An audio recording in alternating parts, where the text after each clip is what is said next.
Hello dear students, exercise 3.3 के question number 1 के first part की दो इक्वेशन x + y = 14 तथा x - y = 14 है। अब इक्वेशन 2 से y की वैल्यू x - 4 को इक्वेशन 1 में रखने पर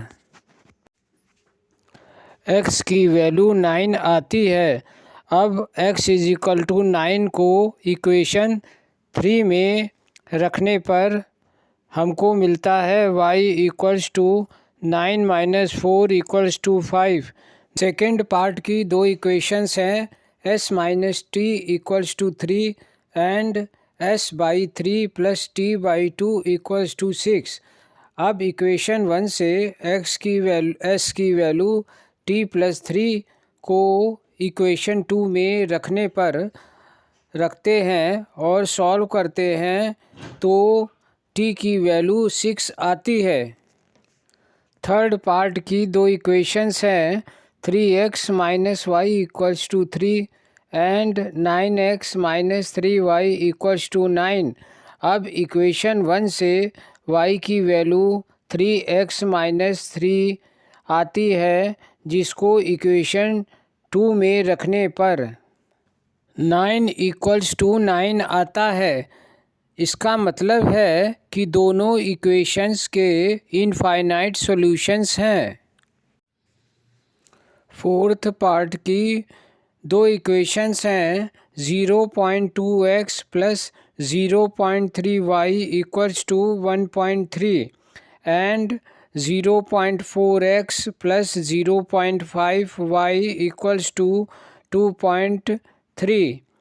अब इक्वेशन 1 से y की वैल्यू जो कि 1.3 - 0.2x होल डिवाइडेड बाई 0.3 आता है, इसको इक्वेशन 2 में रखते हैं और सॉल्व करते हैं तो x की वैल्यू 2 आती है।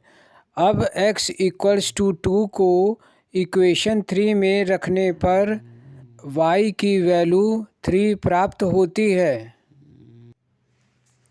फिफ्थ पार्ट की दो इक्वेशंस हैं √2x + √3y = 0 and √3x - √8y = 0।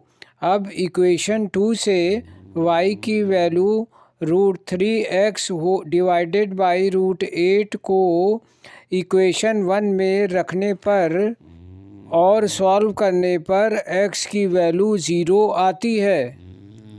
अब x की वैल्यू इक्वेशन 3 में रखने पर y की वैल्यू भी 0 प्राप्त होती है।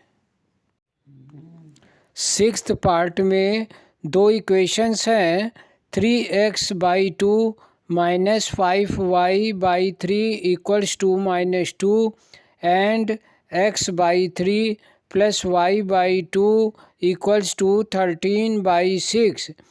अब इक्वेशन 1 को 6 जो कि 2 और 3 का एलसीएम है से मल्टीप्लाई करते हैं, तब 9x - 10y = -12 प्राप्त होता है एंड इक्वेशन 2 को 6 से मल्टीप्लाई करते हैं तो इक्वेशन 2x + 3y = 13 मिलती है। इक्वेशन 3 से y की value 9x + 12 whole divided by 10 को इक्वेशन 4 में सब्स्टिट्यूट करते हैं तो हमें x की वैल्यू 2 प्राप्त होती है। अब x की वैल्यू 2 को इक्वेशन 3 में रखने पर y की वैल्यू 3 आती है।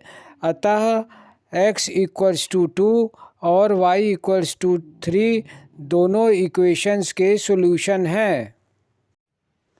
क्वेश्चन 2 में दो इक्वेशंस 2x + 3y = 11 और 2x - 4y = -24 को सॉल्व करके x और y की वैल्यू निकालनी है।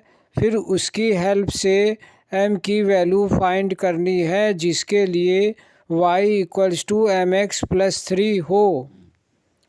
इसके लिए इक्वेशन 2 को इक्वेशन 1 से सब्ट्रैक्ट करते हैं और सॉल्व करते हैं तो y की वैल्यू 5 प्राप्त होती है। अब y इक्वल्स टू 5 को इक्वेशन 1 में रखते हैं और सॉल्व करते हैं तो x की वैल्यू -2 प्राप्त होती है। अब x इक्वल्स टू -2 तथा y इक्वल्स टू 5 को equation y equals to mx+3 में रखते हैं और सॉल्व करते हैं तो m की वैल्यू -1 प्राप्त होती है। हेलो डियर स्टूडेंट्स, इस पार्ट को यही समाप्त करते हैं। अगले पार्ट में नेक्स्ट सॉल्यूशन के लिए चैनल को सब्सक्राइब व वीडियो को लाइक व शेयर अवश्य करें। धन्यवाद। जय हिंद।